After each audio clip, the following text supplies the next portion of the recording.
Hello, and welcome to AmericanNavalHistory.com.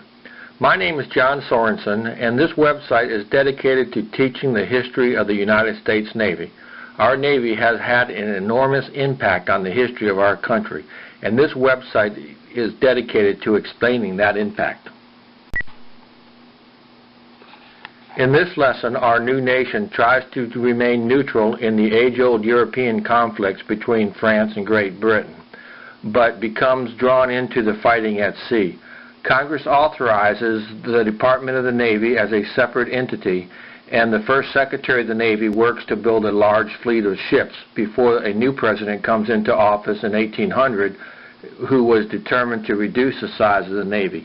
Now, prior knowledge of the French Revolution is not really necessary. I'll explain things as we go along, but anybody that has read about the French Revolution before going through this lesson will be at a big advantage. Although the French Revolution didn't really start until 1788 and boil over in 1789, King Louis XVI was not executed or beheaded until January of 1793. What they did when they took him out of Versailles and made him live in Paris so that he could see how the people were living and see the conditions that they were living under.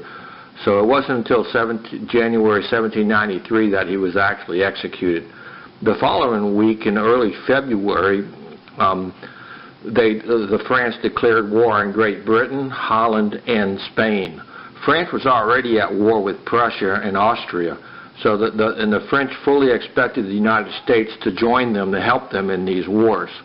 Since the French Revolution was fought for similar purposes as the American Revolution, the French felt a brotherhood with the Americans. James Madison and Thomas Jefferson also shared the same sentiment towards the democracy of the governments of the people, by the people, and for the people. Madison and Jefferson were the idealists for the liberty movement, and they shared the common ideals of personal liberty with the people of France. Also, since France aided to finance the American Revolution, the two nations did sign a treaty of alliance in 1778. So the French had many reasons to believe that the Americans would help them in the many wars that they were involved in. Now, because of the Treaty of Alliance between the United States and France in 1778, the French had certain expectations that the United States would be helping them during all their wars. And the French had these expectations were that the French expected the Americans' seaports to be open to their warships for servicing during the time of war, resupply with naval stores, that's food and gunpowder and everything they need to go out to fight. But the only trouble is that servicing French warships in American ports would forfeit American neutrality rights, and that would anger Great Britain and make us appear to be on the side of the French. The French also wanted Americans to help them fight the British in Canada. The British were in Canada, and they wanted us to, as their ally, to help them fight the British in Canada.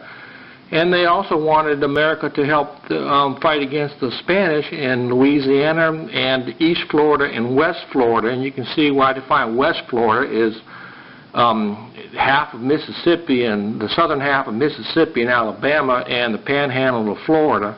Well, back then was called West Florida, and East Florida is the rest of the main peninsula of Florida. And the French still had desires to colonize those areas that were held by the Spanish at that time, and they also wanted Haiti. And all of these expectations were in accordance with the Treaty of Alliance of 1778. Now, although James Madison and Thomas Jefferson were very much leaning towards and supporting the French, George Washington, who was the president by this time, wanted the United States to remain neutral in the European affairs. The French actually sent their ambassador to lobby the United States Congress against the President of the United States. Washington asked the French to recall their ambassador, which they did. On May 31st, 1793, the Girondin government in France was overthrown by the Jacobin Zealots, the Jacqueline Club, as they're sometimes called. Okay. This was Maximilien Robespierre's government. Robespierre was a ruthless man in power.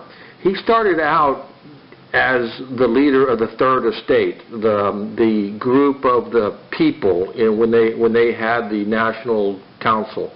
He was the representative of the common man. But once he got to power, he was jealous to retain his power. Okay, and he actually killed anybody that he even suspected of being against him. He was called the dictateur sanguinaire, which means the bloodthirsty dictator. He was responsible for over 40,000 people were killed during his reign of terror, most of them by the guillotine. Even Thomas Jefferson and James Madison, who were very pro-French, were very reluctant to support Robespierre and to support his government. Under Robespierre, France built a huge army, but neglected to build up their navy at a comparable rate. The French were no match for the British at sea. Robespierre respected George Washington's desire for neutrality because he knew that the American people favored the French over the British. And he hoped that soon there'd be another election in the United States and a more Republican Congress and president would come into office that would be more supportive towards him. And he didn't want to do anything to upset the American people. So he kind of just sat back and, while George Washington was in office, respected Americans' neutrality. But he was overthrown, and he was actually guillotined himself in July of 1794. Back in the United States, the Navy Act of 1794 was passed mostly because of the troubles brought on by the Barbary pirates. The pros and cons of this debate were covered in a previous lesson. The construction of the first 3 frigates had begun, and the other 3 frigates, they were authorized to be built, but they would not be funded for a few more years. In 1794, the United States and Great Britain signed the Jay Treaty. Okay. In the Jay Treaty, Great Britain promised to evacuate the forts in the Northwest Territory after the American Revolution. The British kept their soldiers in the forts, talking about anything north of the Ohio River, which they felt was Canadian due to the Quebec Act, which came before the Revolutionary War. But as of the Jay Treaty, they evacuated those forts and relinquished that land from Canada back to United States rule. The British, they opened the East Indies, their own colonies in the East Indies for American trade. They continued to seize American ships that were bound for France or suspected to be bound for France because Britain was still at war with France and they didn't want anybody to be trading any surplus goods or food or any kind of support to the French. So they continued to capture American merchant ships that were bound to trade with France. They allowed us to trade with the British West Indies also, but under a lot of restrictions. I think there's about a 70 ton limit of how much a ship could haul to and from the West Indies, and they were restricted. Their molasses, sugar, and cotton could only be traded with the United States, and we couldn't pick it up there and take it to Europe and trade with them. And the congressional battles over this treaty lasted until 1796 because the Republicans were very, very much against the Jay Treaty, and by the time it got ratification through the Senate and funding through the House, it was April 30th, 1796. You see, before the Jay Treaty, the French were still expecting the United States to honor their commitments as allies to them. Although most Americans did favor the French, the government, George Washington and the Federalist Party, wanted to remain neutral. Madison, Jefferson, and the Republicans did favor joining the French in their fight against the British. So, until the Jay Treaty, the French were patient with the American neutrality. They expected the Republicans to win the next election and join them, and in the meantime they did not want to do anything to anger the American public. So they patiently accepted American neutrality. But in 1796, the Jay Treaty changed all that. The French saw that as a violation of the Franco-American Alliance Treaty of 1778, and they suspected America of siding with the British.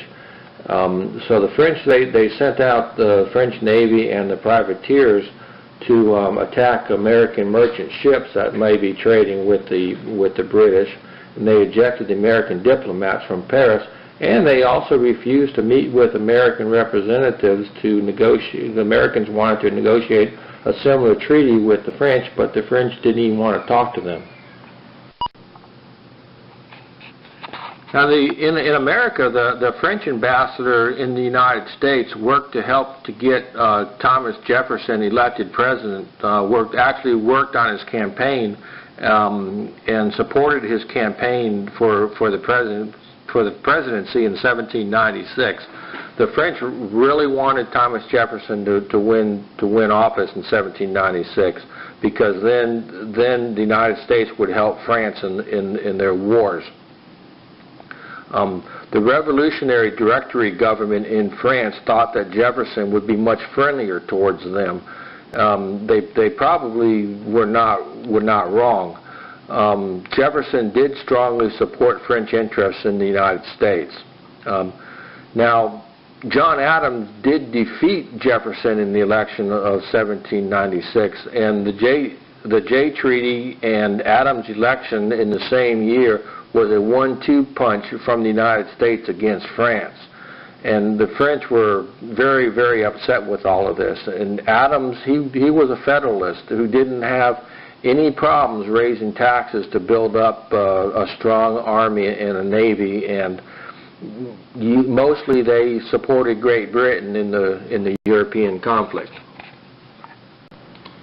During the summer of 1797, Napoleon defeated Austria, giving France control of most of Europe except for Great Britain. Napoleon's army was ready to invade Great Britain, and the British Navy had suffered a grand mutiny of 50,000 sailors on 133 ships.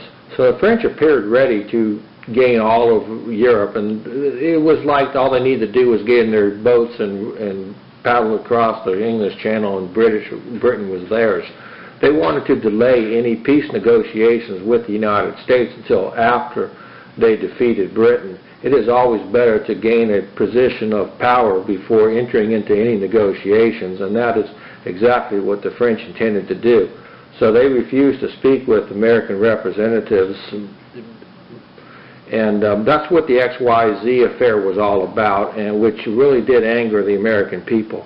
And Thomas Jefferson actually wanted France to defeat Great Britain. He believed in the ideals of the French Revolution would bring the Republican ideals to the British Islands. And Jefferson was the idealist for Republican liberty.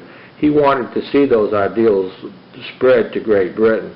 And Jefferson actually apologized to the French for some of Adams's anti-French statements. President Adams was caught in the middle. He wanted the United States to remain neutral, but his very own party, the Federalists, and especially Alexander Hamilton, pushed for supporting Great Britain.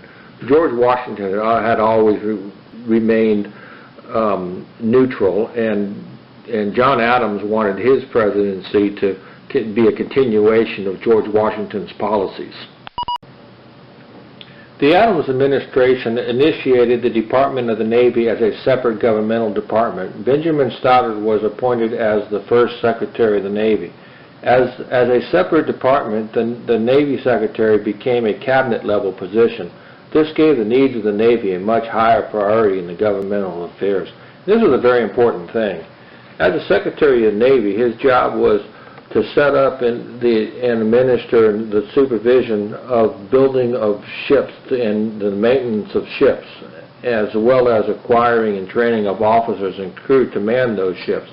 His goal was to build a 50-ship Navy. With the support of President Adams and the Federalists in Congress, he set up 6 shipyards to build those ships in. And as we will see in part 2 of this lesson, Stoddert also became very much involved with controlling the fleet operations during the war. During the summer of 1798, the Federalist Party passed the Naturalization Act and the Alien and Sedition Acts. Although Adams was the president, these acts were mainly the work of Alexander Hamilton, but Adams did go along with them.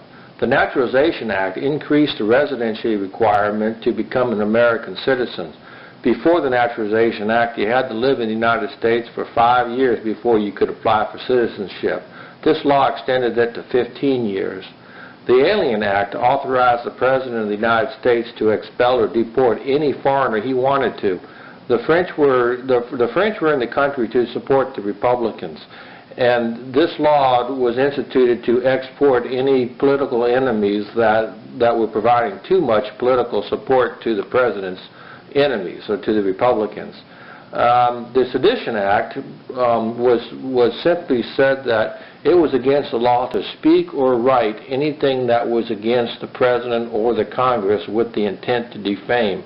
Basically, it took away their freedom of speech, and Thomas Jefferson was livid when these laws were passed. This is exactly the type of things that the British were doing before the Revolution. Now, Virginia and Kentucky passed resolutions to declare the Alien and Sedition Acts to be unconstitutional. These resolutions stated that if a state decided that a federal law was unconstitutional, then the state had the right to declare the law null and void within that state. This was a core principle of the anti-federalist arguments during the constitutional debates and the reason for the inclusion of the 10th Amendment to the Bill of Rights. Now, this never really got resolved at this point, and South Carolina tried nullification later, but that's for a later lesson. Hamilton saw any opposition to these acts as a regular conspiracy to overturn the government of the United States. That's what he said. These acts were specifically aimed at preventing or reducing the French influence on American politics. I also need to mention that these laws were semi-aimed at the Irish, too. The Irish were also against the Federalist support for Great Britain.